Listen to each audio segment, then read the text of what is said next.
And when Rachel saw that she bore Jacob no children, Rachel envied her sister, and said to Jacob, "Give me children, or else I die." And Jacob's anger was kindled against Rachel, and he said, "Am I in God's stead, who has withheld from you the fruit of the womb?" And she said, "Behold my maid Bilhah, go into her, and she shall bear on my knees, that I may also have children by her."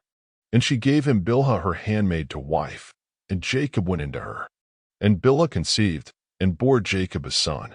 And Rachel said, "God has judged me, and has also heard my voice, and has given me a son." Therefore called she his name Dan. And Bilhah Rachel's maid conceived again, and bore Jacob a second son. And Rachel said, "With great wrestlings have I wrestled with my sister, and I have prevailed." And she called his name Naphtali. When Leah saw that she had left bearing, she took Zilpah her maid, and gave her Jacob to wife. And Zilpah Leah's maid bore Jacob a son. And Leah said, "A troop comes," and she called his name Gad. And Zilpah Leah's maid bore Jacob a second son. And Leah said, "Happy am I, for the daughters will call me blessed." And she called his name Asher. And Reuben went in the days of wheat harvest, and found mandrakes in the field, and brought them to his mother Leah. Then Rachel said to Leah, "Give me, I pray you, of your son's mandrakes." And she said to her, "Is it a small matter that you have taken my husband? And would you take away my son's mandrakes also?" And Rachel said, "Therefore he shall lie with you tonight for your son's mandrakes." And Jacob came out of the field in the evening, and Leah went out to meet him, and said, "You must come in to me, for surely I have hired you with my son's mandrakes." And he lay with her that night. And God listened to Leah, and she conceived, and bore Jacob the fifth son. And Leah said, "God has given me my hire, because I have given my maiden to my husband." And she called his name Issachar. And Leah conceived again, and bore Jacob the sixth son. And Leah said, "God has endued me with a good dowry. Now will my husband dwell with me, because I have borne him 6 sons." And she called his name Zebulun. And afterwards she bore a daughter, and called her name Dinah. And God remembered Rachel, and God listened to her, and opened her womb. And she conceived, and bore a son, and said, "God has taken away my reproach." And she called his name Joseph, and said, "The Lord shall add to me another son."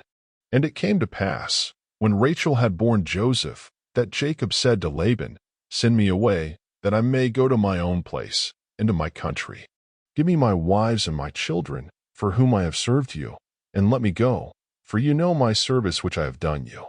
And Laban said to him, "I pray you, if I have found favor in your eyes, tarry, for I have learned by experience that the Lord has blessed me for your sake." And he said, "Appoint me your wages, and I will give it." And he said to him, "You know how I have served you, and how your cattle was with me. For it was little which you had before I came, and it is now increased to a multitude, and the Lord has blessed you since my coming. And now when shall I provide for my own house also?" And he said, "What shall I give you?" And Jacob said, "You shall not give me anything. If you will do this thing for me, I will again feed and keep your flock. I will pass through all your flock today, removing from there all the speckled and spotted cattle, and all the brown cattle among the sheep, and the spotted and speckled among the goats, and of such shall be my hire. So shall my righteousness answer for me in time to come, when it shall come for my hire before your face, every one that is not speckled and spotted among the goats, and brown among the sheep, that shall be counted stolen with me." And Laban said, "Behold, I would it might be according to your word."